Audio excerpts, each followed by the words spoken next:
And now it is time for our inspirational talk. This part is video recorded. We're so glad everybody's here. I'm going to introduce our speaker this evening, Charlie Emmons. Charlie Emmons was raised as a Lutheran in Erie, Pennsylvania, but became a spiritualist in 1993 and is a member of the Lilydale Assembly and Fellowships of the Spirit. He lives in Atlanta, Georgia, with his wife, Penelope, and they are summer residents of Lilydale. In the sociology department at Gettysburg College, from 1974 to 2020, Charlie taught the sociology of religion and a course titled Science, Knowledge, and the New Age with Penelope. Penelope and Charlie co-authored a book on spirit mediums titled Guided by Spirit, and another book about consciousness beyond the brain titled Science and Spirit. You can view 3 documentaries they made on these subjects on their YouTube channel, Charles and Penelope Emmons. And now we have the great pleasure of hearing Charlie talk on digging for roots. Let's give him a warm welcome.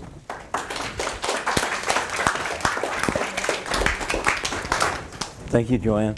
May we turn this light on? Yes. Where is it? I'll get it. Okay, Oh, I see it. great, thank you. Thank you, Mark. Hi. It's great to see all of us here braided together like sweetgrass. Okay. Digging for roots. Sounds like a horticultural project, an archaeological project, a genealogical, ontological project. According to my anti-internet, known to most people as AI, digging for roots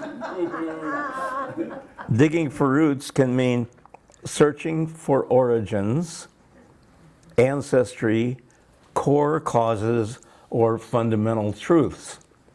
And I might add, connecting with nature, literally or figuratively, as with Kathy Heron and last week's Vespers Talk on braiding sweetgrass. When I was a tiny kid, I asked myself, why am I me? Instead of you, or somebody else, or nobody else. I could easily be nobody if my parents had never gotten together. In 1939, my mother ran across the big parking lot at the General Electric plant in Erie, Pennsylvania, trying to get there in time for work. My dad also worked for GE. He looked out the window. He noticed somebody running across the parking lot. Oh, she's cute. And the rest is history.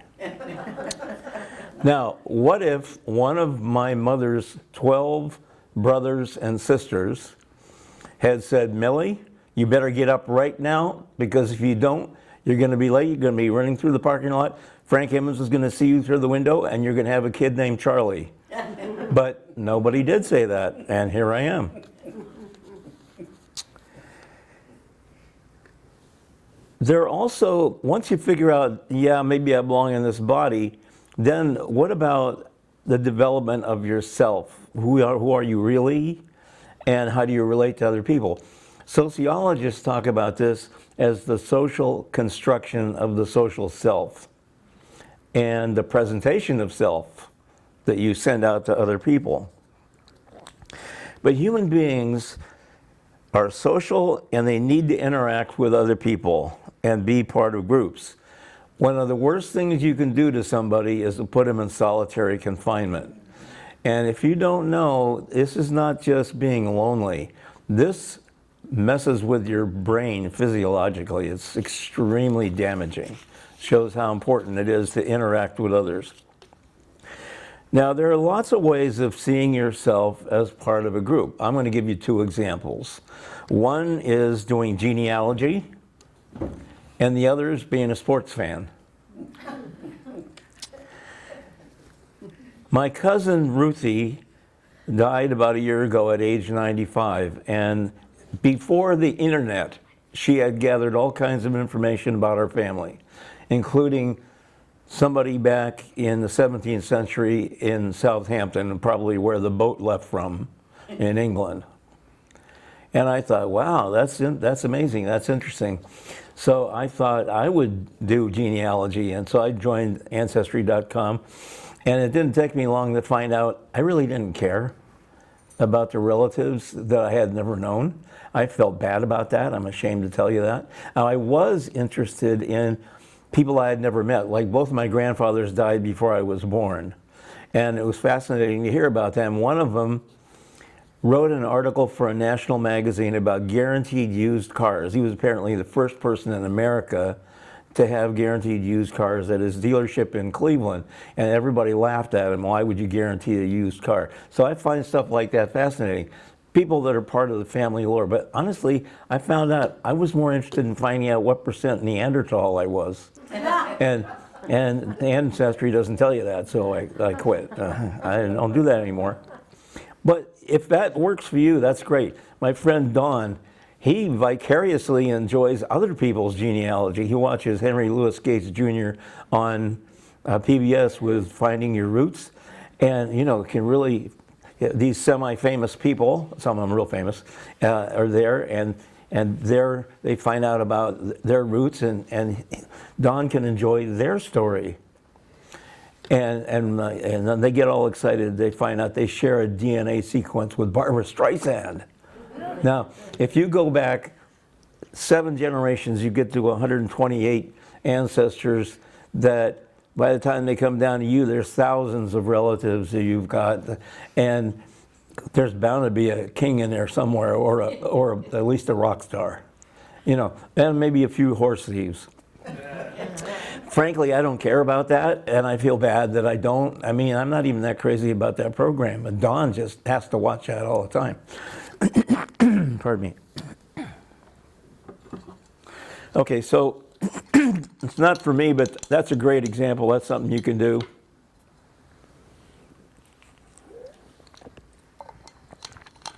Now, the other one, being a sports fan. I know some people who ridicule that one, not to mention any names. But you could be a Buffalo Bills fan. You could be a proud member of the Illini Nation and root for the basketball and football teams. Well, some people say, that's just silly. I mean, why would I want to watch people throw a rubber ball through a metal hoop? Why would I want to watch people carry an oblong spheroid up and down a 100-yard field? It's just kind of dumb. So it does seem silly to some people who can't relate to that. But if you want an example of how this can be very meaningful for people, excuse me, my favorite soccer documentary, I've been eating cough drops for the last half hour. I thought I was going to be just fine. My favorite soccer documentary, football documentary, is Sunderland Till I Die. And this is about the city, the declining industrial city of the Northeast in England called Sunderland. I'm telling you, that program, as much as I like football, soccer, it seems almost pathological the way some of these people are so attached to their team. They cry their eyes out when they lose. But they've been, for generations, they've been rooters for Sunderland. And Americans have no concept of how important this is to people. So especially for working class people who have a lot of problems in their lives, this gives them a real sense of togetherness. I remember that a woman who does the soccer commentary for Americans made the comment during the World Cup that it's against the law to switch your team allegiance in England. You know, it's like a religion. It's like really, you wouldn't do that. Wouldn't admit it to people. 25 to 30% of adults in England either attend or watch a football match weekly. I thought that was a low figure. I was surprised to see it was that low. Do you know there's about 70,000 soccer teams in England? 70,000? Including all the little ones, you know, that not part of any formal league or anything, but the teams. In the United States, I should say, the percent that attend church in England is 5% per in a week. In Europe, organized religion is really almost non-existent compared to the United States. In the United States, 21 to 26% go to church weekly. Now, for those of us from a Protestant background where we're used to going to church, that seemed low. Like 50% sounded more like it in the 50s, but that's still 4 or 5 times as many that go to church in England in a week. In the United States, 64 to 74% say they're spiritual. A lesser number, 53 to 58%, say they're religious. 38 to 53%, depending on what survey you look at, say they're both religious and spiritual. 22 to 25% say they're spiritual but not religious. There's a lot going on in new spirituality in America. A major belief among people that are what I call new spiritual in the United States is that we are all one.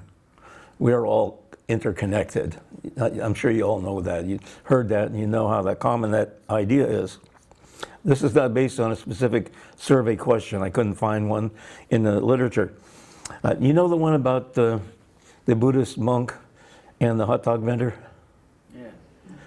Yes, we should all know this one. This is one of my favorite jokes.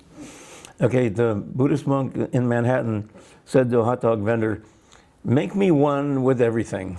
And the joke's not over though. And so the hot dog vendor gave him the hot dog with everything, and then he said that'll be $5. And so the monk gave him a $10 bill, and the hot dog vendor just took it and put it away. And the monk said, "Well, isn't there change?" And the hot dog vendor says, "There is change, but change must come from within."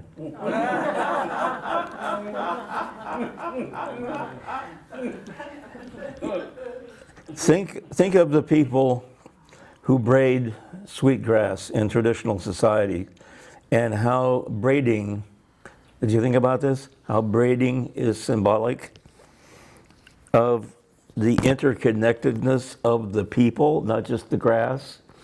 And there's like 3 bunches of 7 strands that go together in the braiding, and it represents the 7 generations.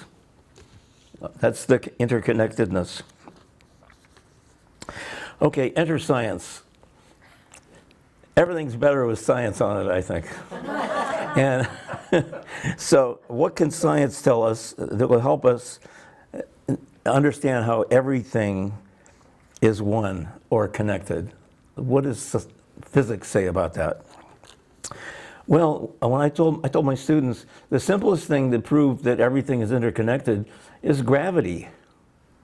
You know that a popsicle stick in New Jersey has a gravity connection to a rock on Mars. Everything in the universe has a gravitational interconnection with everything else. That's all you would need. But we can also add quantum physics and non-local connections.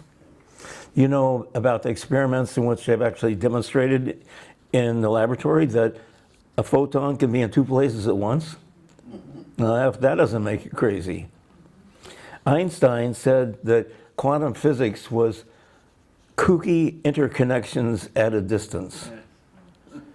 And Niels Bohr said if you're not deeply disturbed by quantum physics, you don't understand it. But that's, non-local connections, that's straight science. That's normal science now, okay? Showing that everything's interconnected. What about the roots or origin, roots, get it, roots? What about the roots of the universe? Well, we're told there was a Big Bang 13.8 billion years ago, and that it all came from a singularity that was infinitely dense. How do you like that word? Infinitely dense.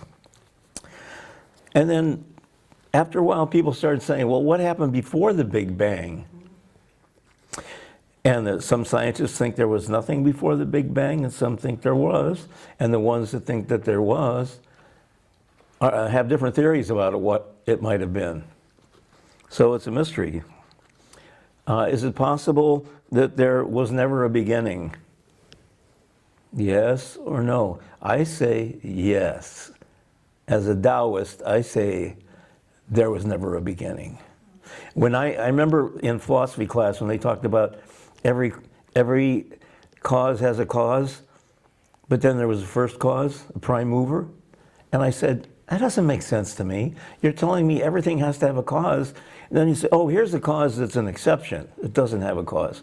How ex nihilo nihil fit? You don't get anything from nothing. To me, logically, there can never have been a beginning. Ooh, I like that. In Taoism, which is my favorite, there's the Tao you can't talk about, which is the eternal Tao that's undifferentiated, like cosmic soup, if you want to call it that. And then there's a Tao that you can talk about, which is the mother of all things. And that's when you divide, where you can divide into dualisms. You can talk about dualisms, up and down, this and that, here and there. But before that, if it's all one, when you're being all one, you can't talk about anything, you just be. You just are. You're either everything or nothing in the real Tao. Now, one more scientific idea that helps to deal with the question of our ultimate roots. It's called the anthropic principle. I recommend the book, The Symbiotic Universe, Life and Mind in the Cosmos, published in 1988 by George Greenstein, who died last year. He was an astrophysicist at Amherst. He came to speak in a physics class at Gettysburg College, and I went to the class and listened to him, and I asked him questions. I said, is there anything spiritual about this? And he says, well, you can read this book. He was talking about the symbiotic universe, the anthropic principle. And then he said, read this book. And he claims it's not spiritual, but I don't know how you can read it and think it's not spiritual. Honest to Pete. He had to say that, I guess, so he wouldn't get kicked out of the science club. But I think it's definitely got spiritual implications. Now, this is really fun. This is the anthropic principle. The only universes that can be known are those that are compatible with the existence of knowers. Isn't that wonderful? Will you repeat that? Yeah, I was just going to say You like that? You like that one? Will you repeat it? Yeah. The only universes that can be known are those that are compatible with the existence of knowers or physicists, right? So if the universe was such that intelligent life was impossible, no one would ever know about that universe. It sounds a little bit like if a tree falls in the forest and there's nobody around, does it make a sound? If a man says something and there's no woman to hear him, is he still wrong? Okay. Yes. So anyway, Ask a question like that. so anyway, the whole idea, the point of that though, okay, that's a truism, isn't it? The only universes can be known. But the point is, we are in a universe that is known. So how did that happen? And his point is, or the point of the anthropic principle is that in order for the universe to allow for the existence of life and knowledge and everything, a whole bunch of things have to be fine-tuned. And these are the top ones. Obviously, we don't have time to go into it, but I'll just tell you what they are. Strong and weak nuclear force, gravitational constant, electromagnetic force, cosmological constant, neutron-proton mass difference, and there are more. They all have to be just so for this to happen. And he says it's like being in front of a firing squad and there are 14 rifles pointed at you. Every one of them has to fail. There's a very tiny chance that any one of those rifles would fail. But the chance that they would all fail and you would survive, or the odds against it are astronomical. There's a pun there. Yeah, we get that. Okay. He said evolution is not a problem. Once you get a universe where this is possible, evolution is a piece of cake. You know, we argue about evolution, but this is the real tough thing to answer. How could the universe be so fine-tuned? And then he says, and here's the part where the spirituality, I think, has to come in. He says, when he says symbiotic universe, it's matter and consciousness that have to exist for each other. Matter cannot exist without consciousness. Consciousness cannot exist without matter. Well, there were no intelligent human beings back right after the Big Bang, so that implies there was some other consciousness. If that sounds like God to you, okay. All right? So, there are many scientists now who say that consciousness is primary. You can have no matter without consciousness. Think about in quantum physics where, you know, a particle is nothing until it's observed or interacted with, what that means. So this is really interesting. See, to me, the science part makes so much of a difference to my spirituality anyway. Now, in conclusion, in more ways than one, we are all one and interconnected, even though we may appear to be separate in some ways. So, this is Fellowships of the Spirit, Vespers. We don't have a steeple, but if you open the doors, you can see all the people. Thank you.